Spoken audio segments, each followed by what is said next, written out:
So, welcome to the next edition in Looking for Romans. So today I thought I would cover Merida, Spain, which is very easily confused in your browser with Merida, Mexico, and I believe there are several other Meridas around the world, and they're probably all named after this place, would be my guess. So Merida, Spain was founded in 25 BC by Publius Carisius for the veterans of Augustus's wars in Hispania. He had many wars there, and it's actually very interesting reading. Lots of Roman wars in Spain. It took a very long time to quote unquote pacify and incorporate Spain into Rome, but then it became one of the most important provinces for Rome. So veteran in Latin is emeritus, and that's how it gained its original name, which was Emerita Augusta, which was then, of course, over time shortened several times until it finally became Merida. There is an axiom in archaeology that successful cities have very few remains, while cities that were not successful tend to have very well-preserved remains. So while Merida was a regional capital of Lusitania and controlled a very important river crossing, as you'll see from the bridge that I'll show, and several important roads, it was not really a major urban center for very long, and basically no one built over the ruins. And the modern city tends to be, the modern portions of the city tend to be more towards the south and towards the east. So there is just a lot to see when you're there. I talk about this in several of my videos, but I really recommend getting the Oxford Archaeological Guide to Spain if you're going to be traveling there. There's about 20 pages dedicated just to Merida, which makes a really good read when you're planning a visit. I have a list here of several of the sites. It is by no means an exhaustive list. It's just some of the things that we saw, and I've got some comments there on what I particularly thought was nice.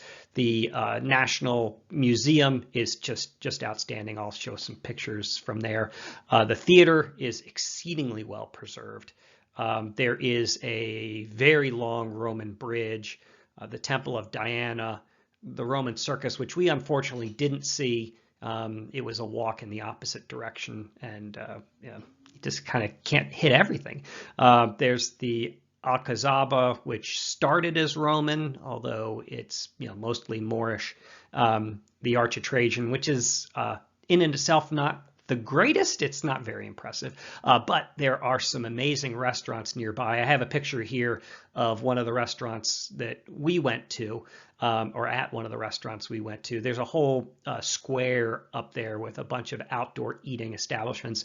We're really into tapas, and here I got the grilled pig's ear, which was an experience. I don't need to repeat it, but it was definitely something for the bucket list.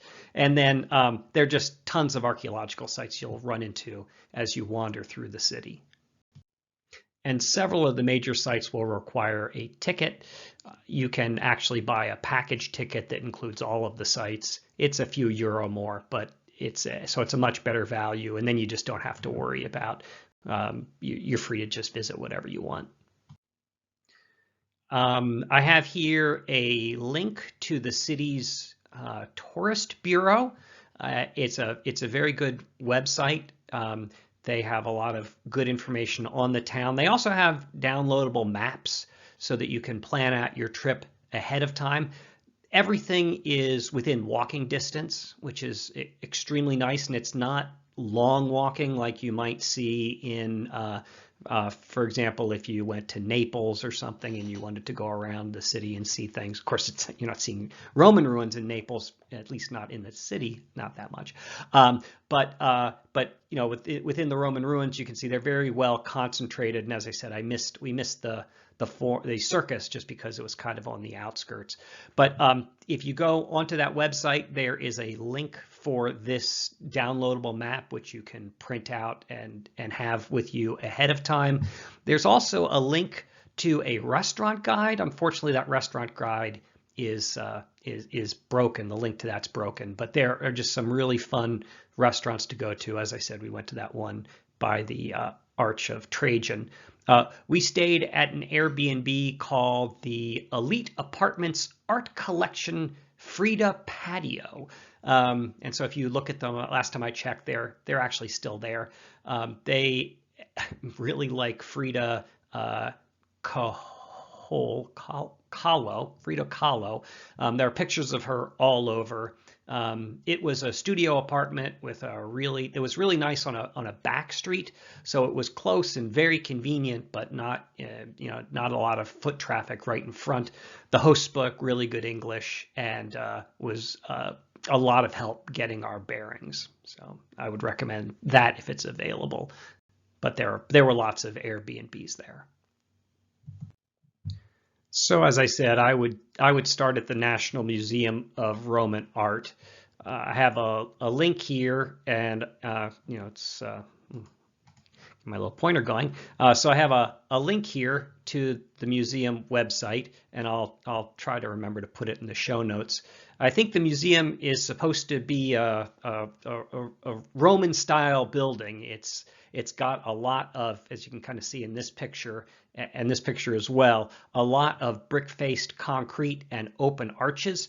It had one of the highest ceilings I'd probably seen in any museum, and it was very impressive for the size of the town. You compare it to the archaeological museums in Cordoba or Granada, and it's just on a totally different level. There were tons of really amazing mosaics. You can see them in these pictures. This is actually a much larger wall mosaic that they've taken just a small snippet out of. Huge mosaics. I would guess these were probably floor mosaics. And then you can see this mosaic where they basically took a room from a building, including I believe these are third style Roman wall paintings.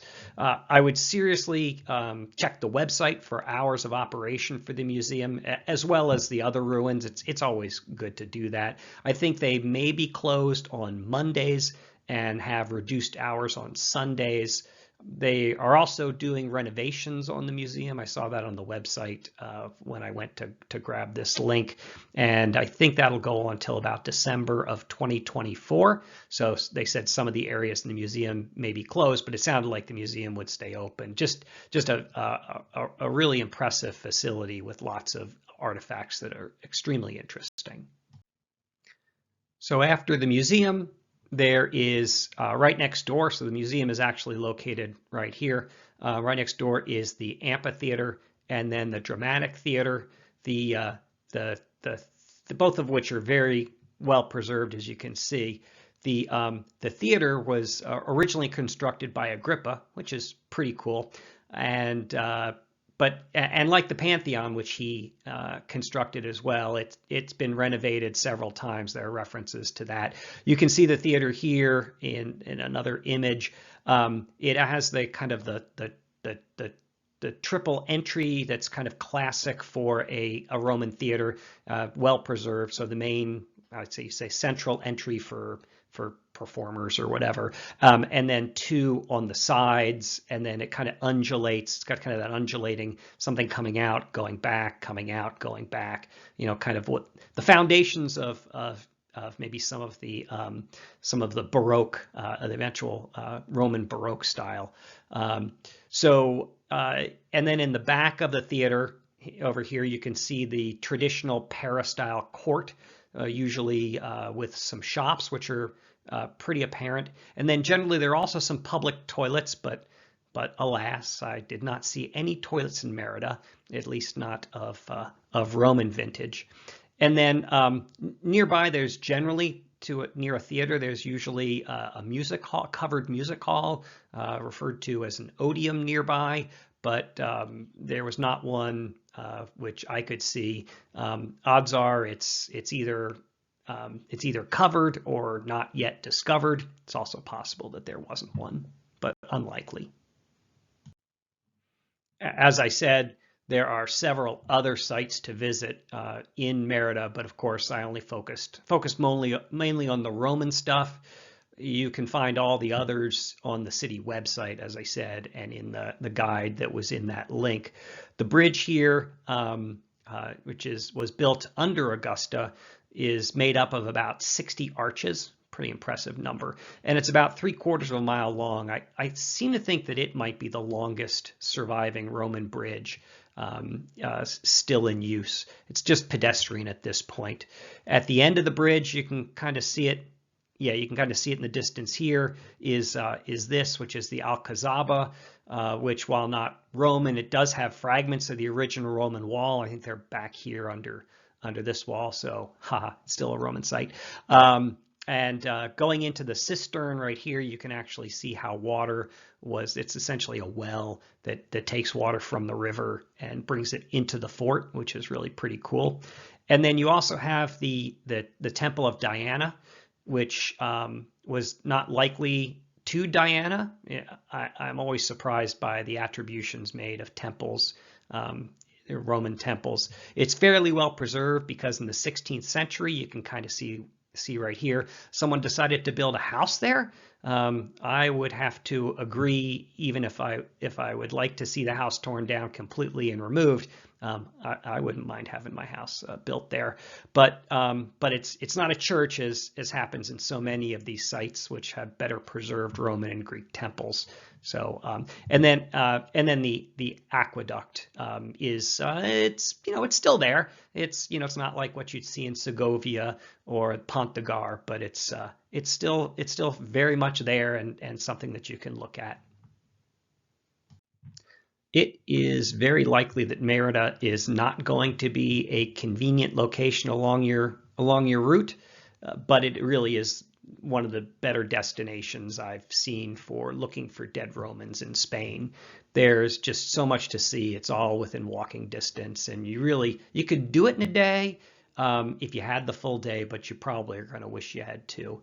We use, or at least I use Rome to Rio as a website just to kind of plan travel distances and things and methods of travel. There is the train option. I love the trains in Spain. It shows that it's a 5-hour trip. It actually probably is closer to 3.5 if you get one of the trains that's running a bit more direct with less stops. You could do the bus if you want, trying to save money. That's a long time for me to sit on a bus.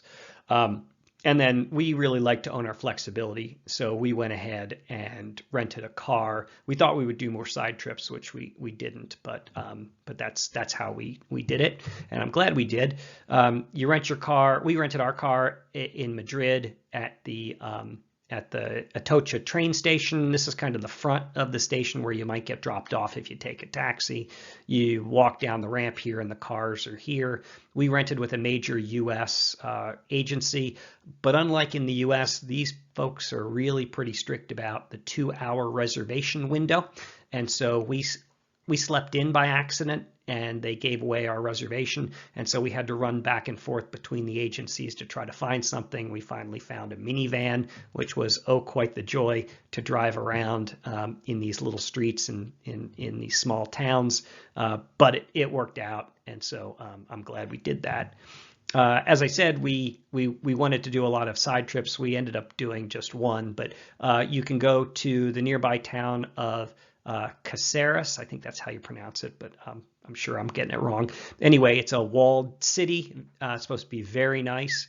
We did stop, along here some places, the town of Trujillo, and it's got a really nice castle at the top. There's a square down in the main part of the city that made for a fun little walk. Lots of restaurants. This castle is actually in the Game of Thrones, as is apparently everything that's worth seeing in Spain, I guess. Seems like it. Anyway, just be aware that in these small towns, they really are very serious about their siesta, and most places, including the castle, are closed between 2 and about 4. So check their website. You can also make a detour somewhere in about here or about here, I can't remember which, is if you want to see the Spanish Virgin of Guadalupe in Extremadura, which is a little, Virgin Mary that has a very interesting story to it. It's in the monastery of Santa Maria de Guadalupe, which is a UNESCO World Heritage Site, and the site itself it is supposed to be fairly amazing. There is a tour, which I understand is really the only way you can see the monastery. And if you don't speak Spanish, apparently it's all the tours are all in Spanish. So so you'll be able to see the monastery and get a sense for it, but you probably won't understand what they're saying. But note if you've gone on it and you know something different, please put some notes down in the comments. I'd love to hear. We didn't get to go there. And so that is how you get to Merida and some of the major sites. I've been toying with the idea of using this as my catchphrase, although I'm not expert in Latin and I don't know how to pronounce it, but I can try. Veneris, vidibus, vinces, which is kind of a play on Caesar's "I came, I saw, I conquered," and it means if you come, you will see and you will conquer. So it's a different tense on that. So I thought that was kind of cute. But anyway, if you like that, let me know. So if you enjoyed this video and would like to see more on the experiences we've had getting to Roman sites and the things we've seen, please subscribe and like, and I'll try to put a few more of these together.